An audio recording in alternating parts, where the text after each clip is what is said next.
Welcome to the Festival of Storytellers.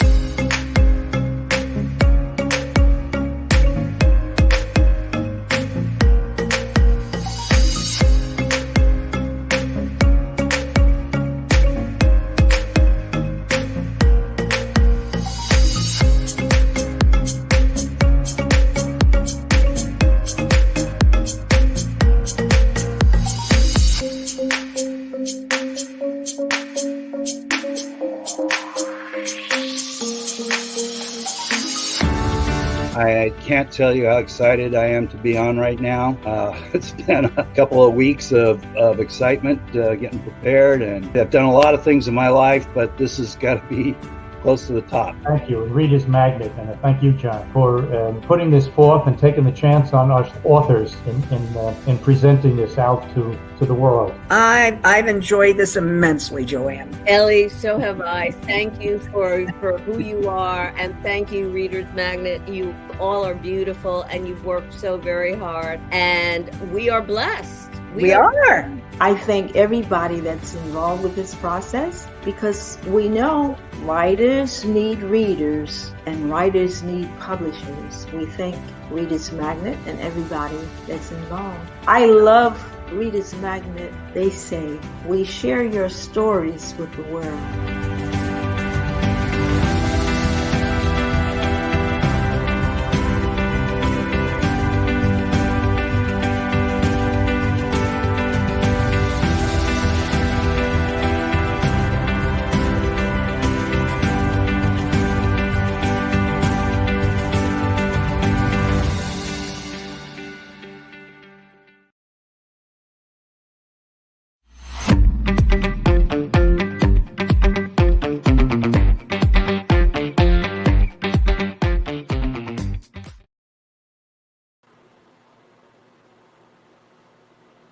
Good afternoon. I'm HEDIN DAUBENSPEck. I'm author of Pony Ride to an Awakening, The Journey of a Mystic. Here's a copy of my book. My book's available on Amazon, Barnes & Noble. It's available in hardback, softback, ebook, and audiobook. My book is a spiritual book. I wrote this book to be a guideline to spiritual consciousness, a guideline to your personal spiritual journey. I want to thank Reader's Magnet for hosting this event. I'd like to thank my listeners, and I'd like to thank those of you who have purchased my book and those of you who are going to. Before I get into my talk, I'd like to ask the backstage crew if there are any questions from the last broadcast that I have not answered.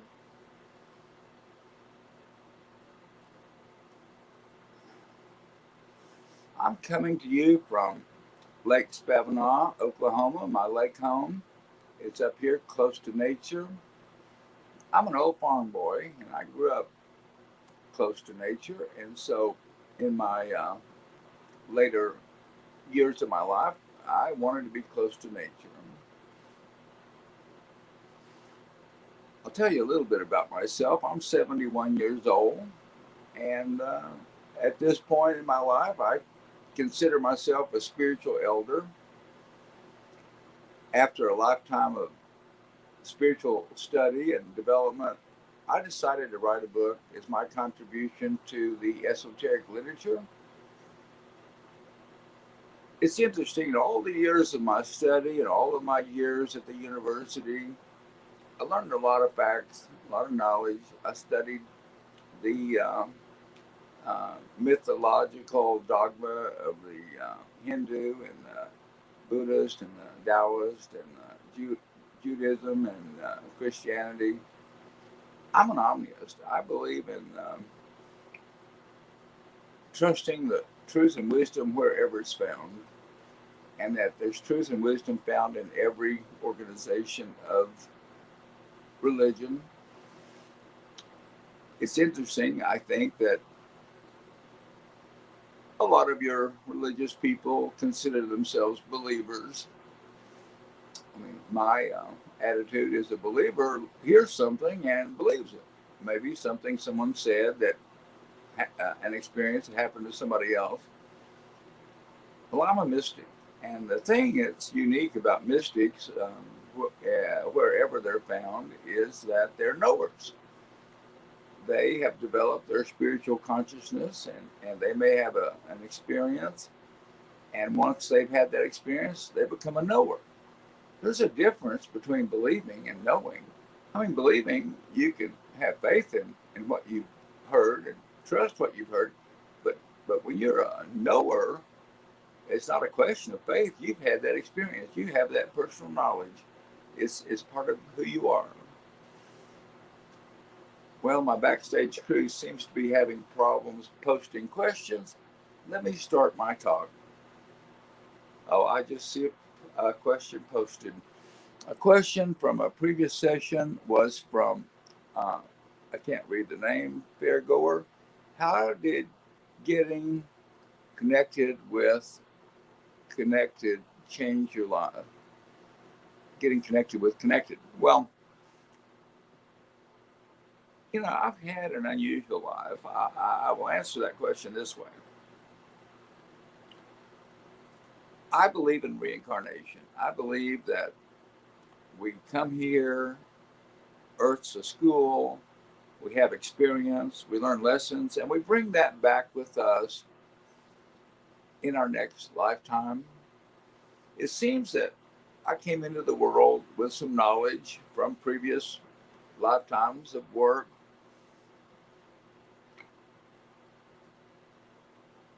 In my early childhood, I was on the farm, and as I got older, I began to have some experiences that altered my direction and changed my life. I mean, people in spiritual community talk about awakening. I suppose that my opinion is that you can awaken, awakening begins, but it never ends. Being connected to my spirit teachers and spirit guides and ancestors have made all the difference in my life. So much of my life, my actions and my words and my deeds, I trust my spirit teachers and ancestors. I listen to my inner voice. The connection we have with the divine is the most important connection that we can make in this lifetime. And we should put forth effort to strengthen this personal connection with the divine. Living our life and letting our inner voice and our inner guidance and our intuition be a trusted source of information helps us understand what's going on around us and maybe plan our future better. Thank you for that question. Are there any other questions? A question previously from Fairgoer is any word of advice for those who question God? Well, I sure do have some advice for those who question God. God coexists with all creation. God's a part of me. He's a part of you. God's a part of the trees and the animals and the rocks. All creation, God coexists with all creation. I tell my students, don't criticize yourself. When you criticize yourself, you're criticizing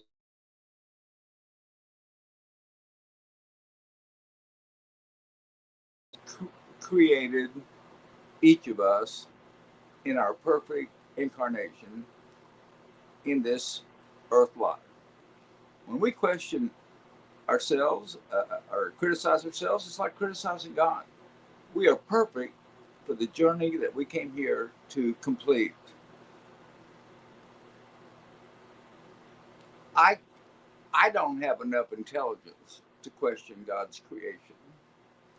And I would say that it's better to trust God's creation, trust our inner voice. In my opinion, nature is part of God and God is part of nature. I hope that answers your question. I don't know if there's any other questions. I'll ask the backstage crew.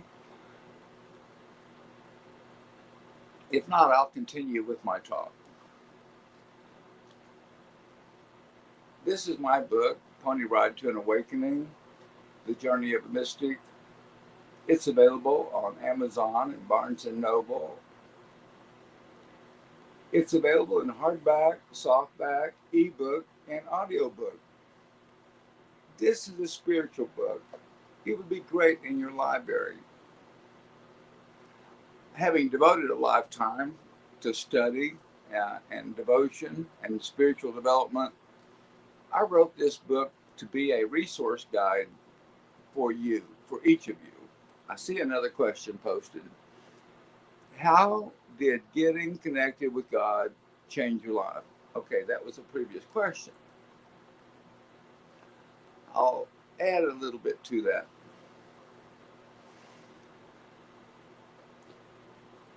In my early 40s, I had a dark night of the soul experience. Now, before that happened, I had devoted about 20 years to serious spiritual study. And in my growing up years on the farm, I was very indoctrinated into Christianity.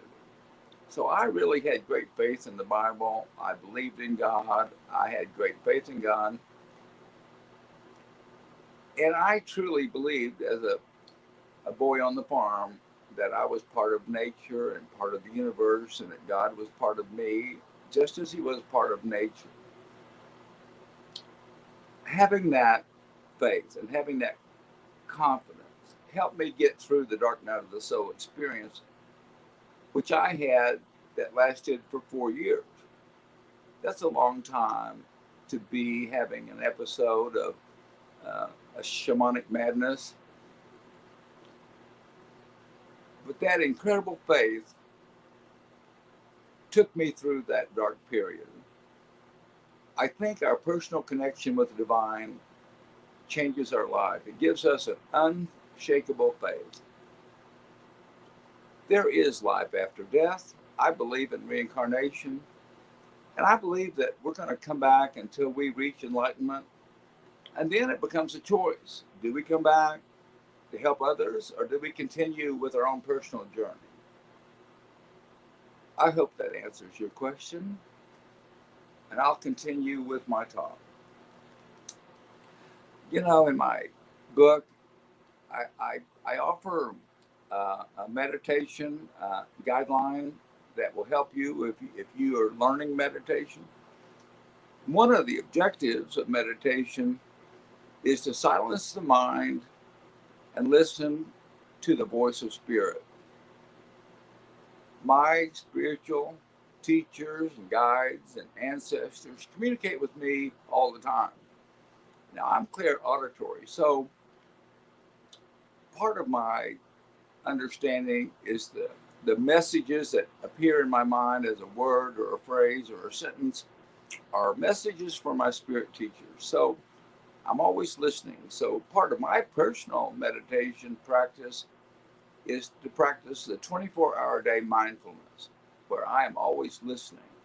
And I hope that you will try meditation and think about 24-hour-a-day mindfulness.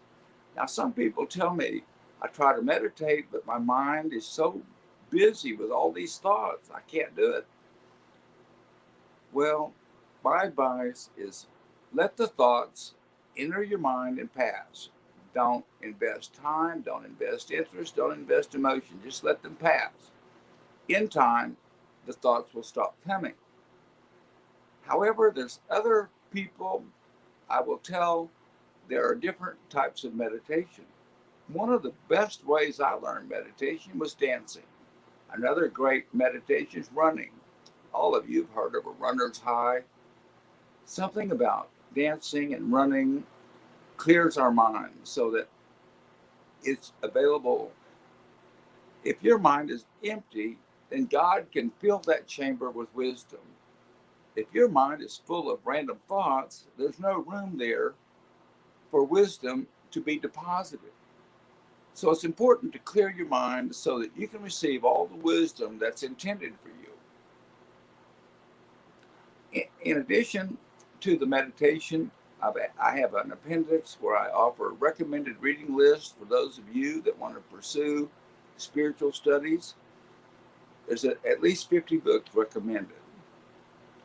In my book, I begin with chapter 1 with telling you about my early childhood. I grew up on the farm. I was close to nature. And being a farm family, we attended the nearest church, which in our case was a Protestant church. So I had a very broad orientation to Christianity as a child on the farm. I questioned some of what they were teaching. My personal relationship with God was that He's a loving God. He was not wrathful. He was not judgmental. So my internal understanding was a little different than the Christian teachings. I felt like they were being a little judgmental and a little bit limiting God by saying He's wrathful. My God's unlimited. My God's a loving God. I'm an omnius and I honor wisdom in all the world's religions. I think my difficulty with Christianity encouraged me to go beyond and search for meaning in other cultures and other religions. So in my chapter 1, I tell about my early childhood orientation. In chapter 2, I tell you about an experience I had riding a pony. I was riding a pony in my meadow when I was about 13, and I experienced ecstasy. Now, in that experience, I realized that God was a part of nature and God was a part of me, and that I'm part of nature and that God and I are one. That was a great revelation to have as a teenager. It really solidified my faith that my personal understanding was true and that my inner voice was true, and that it gave me an awareness of non-duality, that we are all one, and that the trees and the rocks and the animals and humans, we're all related. We're all brothers and sisters. The trees and animals are younger brothers and sisters.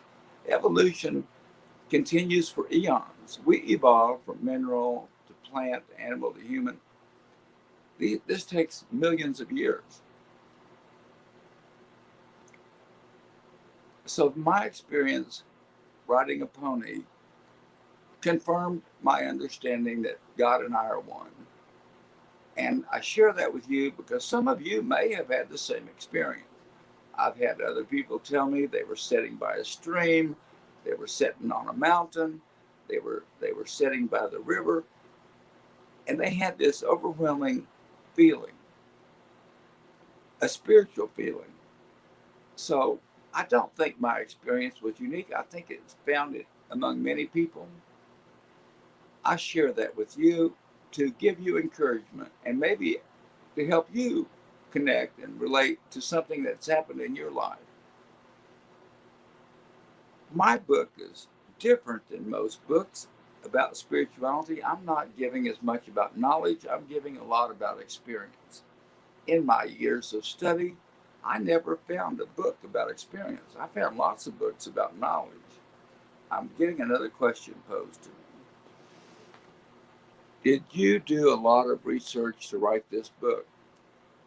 Well, yes and no. I'm 71 years old.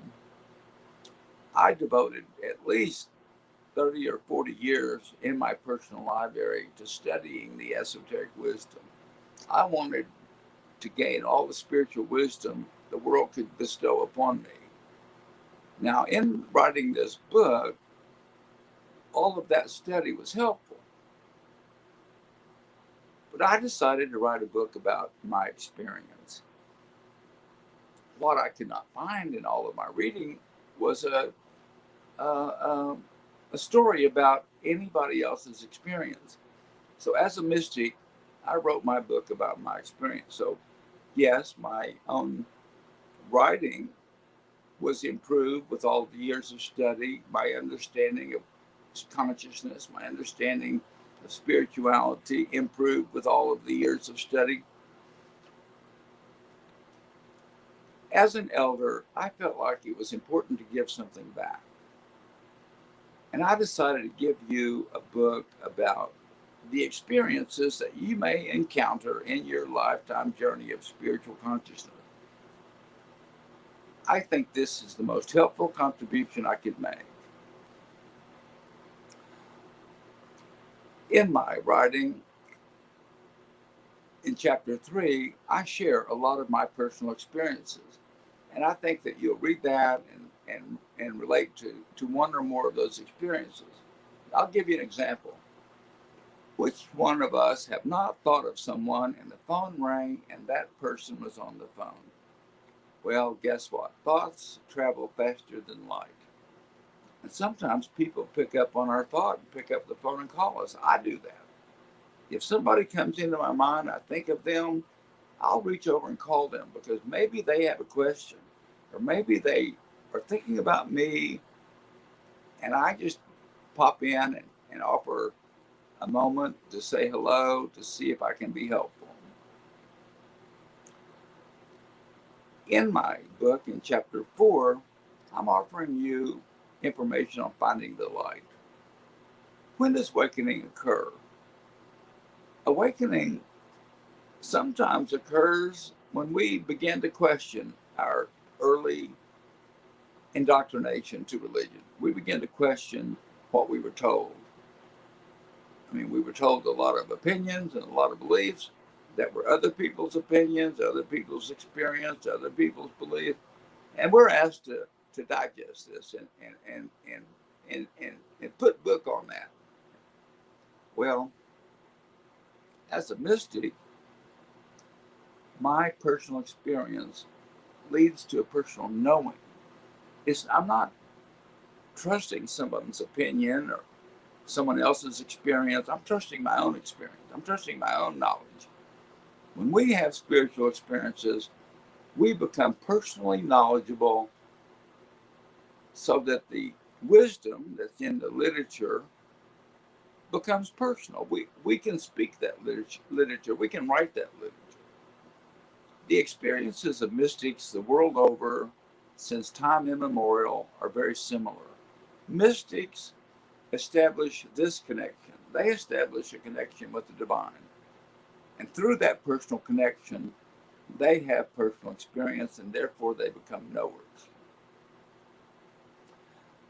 In my chapter 4, I talk about awakening. You know, sometimes our life's not going the way we want. We may have a divorce, or we may have financial difficulty, or maybe things are not going quite right.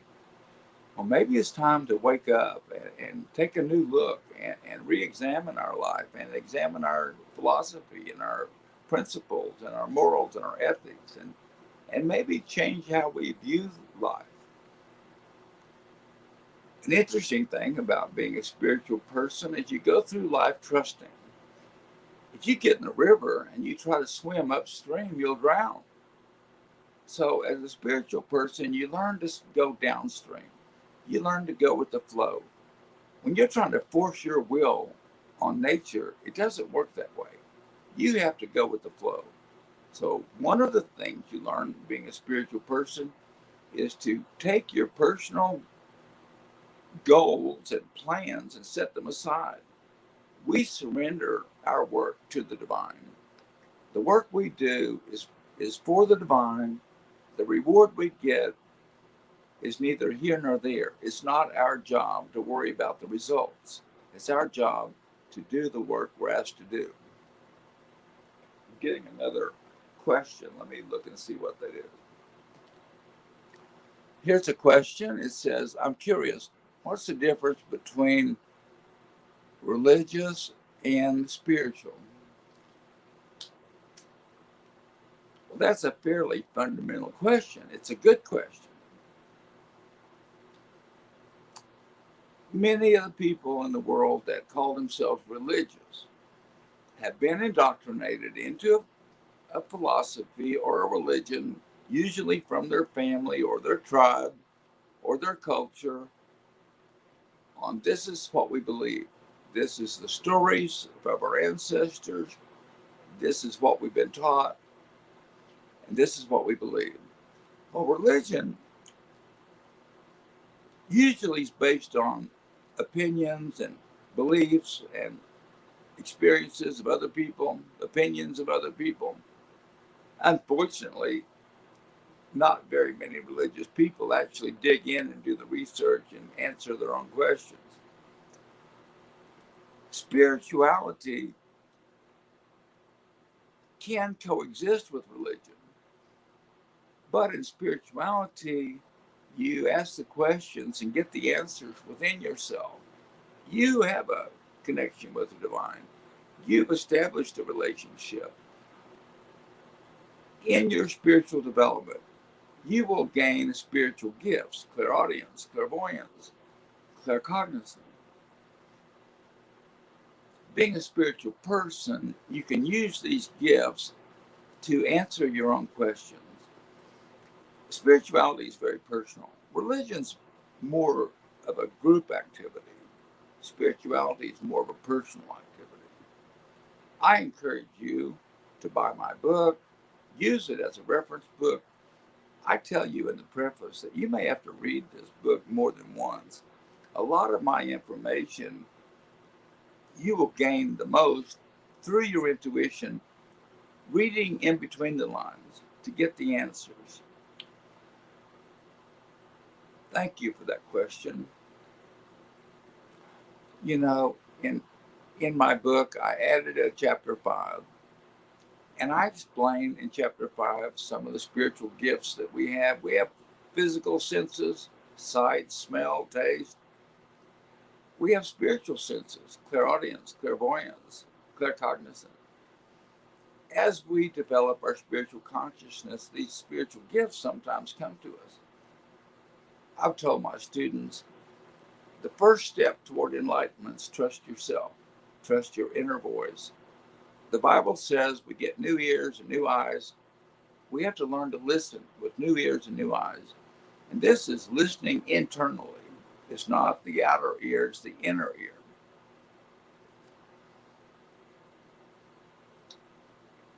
In chapter 5, I also share some information about our visible and invisible bodies.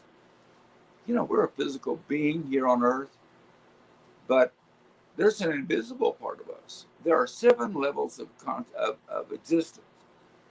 We have a physical body, but we also have invisible bodies, our etheric, astral, mental, Buddhic, nirvanic body, and so forth. Our invisible bodies form our aura. We all have an aura. You've seen pictures of religious paintings where a saint or someone has a halo. Well, that halo is symbolic of the invisible bodies that we each possess. We call that the auric egg, and it surrounds us. And I felt like it was important for you to know something about that. Well, I added another chapter. It's called The Abusive Spirit. Well, some of us have lived and experienced religious organizations.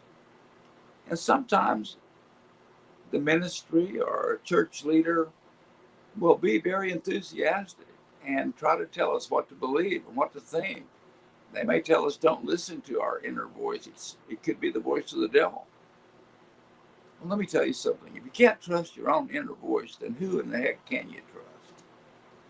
If you're in a religious situation with a government leader or religious leader that tries to control you and control your behavior and your thoughts and your actions, that may be just a little bit abusive. There are other organizations, other churches that are friendly and God-fearing, and they follow the Bible. They may be more loving. So if you're in a situation that's making you feel uncomfortable, maybe think about looking for another place to serve the Lord. I wrote a chapter number 7 in my book about a dark night of the soul experience I had. In my 40s, I had a dark night of the soul experience. It was a shamanic initiation. It lasted 4 years.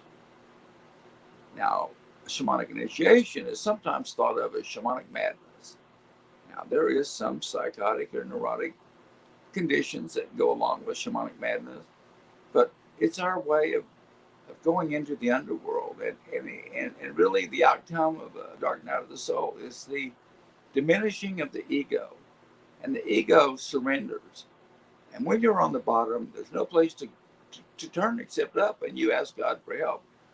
And that creates a new relationship with the divine that lasts for the rest of our lives. And it's important to put the ego number 2, not number 1. Our relationship with the divine is number 1. Listening to our inner voice is number 1. Our ego is important. We have to have it, but it cannot control our life. It has to be number 2. Let me show you my book. This is Pony Ride to an Awakening, The Journey of a Mystic.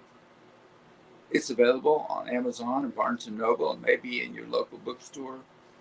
I hope you'll find this. It's in hardback, softback, ebook, and audiobook.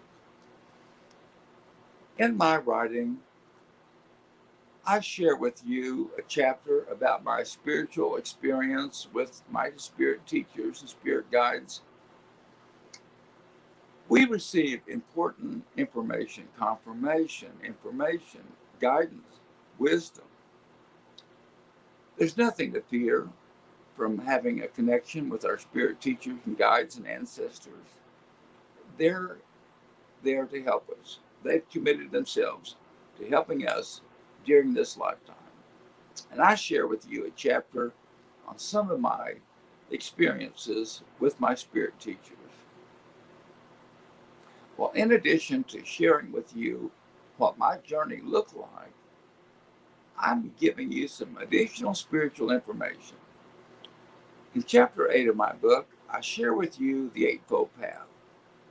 Now, Buddhism is not a religion, it's a practice. And the most important practice is the Eightfold Path. You can be Catholic or Jewish or Protestant or any other thing you want to be and still practice the Eightfold Path. The Eightfold Path is right thinking, right speaking, right listening, right meditation. So I offer that to you as a guideline of something you might consider. In addition to telling you about the Eightfold Path, I added a chapter on silence. I thought it was important for you to understand that God is silence, and that silence, nothingness, is part of our eternity. As we become nothing and we let go of our personality and our ego, we become instruments of the divine. And I think that as instruments of the divine, we surrender our dedication to outcomes, and we focus on our work, and we let the outcome be whatever it will be. I thought my book would be a good place to share with you a little information about death. There's so many people that have a question about death. Some people fear death. I'm a great student of theosophy. And in my experience and education and learning, consciousness continues after death, exactly the same after we release this body as it was before we released this body. Our consciousness continues after death. Our thoughts, emotions, ideas, knowledge, everything we possess continues with us after we release this body. You know, we're on earth 75, 80 years, and we're in spirit 700, 800 years. We are spiritual beings. And when we come back for our next incarnation, we will bring the knowledge and wisdom with us that we learned in our previous lifetimes. I feel like it's important for you to understand that it's just not over when you die.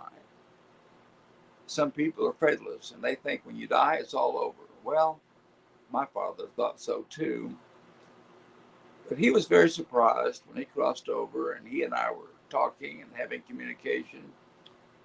He realized that his idea that it all ended with his death was wrong.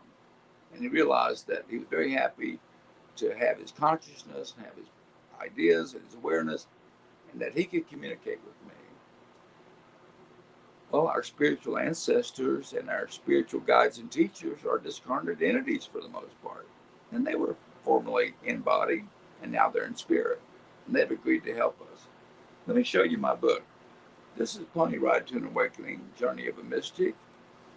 It's available at Amazon and Barnes & Noble, and maybe in your local bookstore. It's available in hardback, softback, ebook, and audiobook. I encourage you to buy this book. It's an easy read. It's been well written, well edited. I tell my readers they may need to read it more than once. They may not get everything in one reading. I want to thank Reader's Magnet for hosting this. I want to thank you for watching. Thank you for buying my book. I'm sort of running out of information to talk about. So I hope to see you soon on my next broadcast. Thank you very much.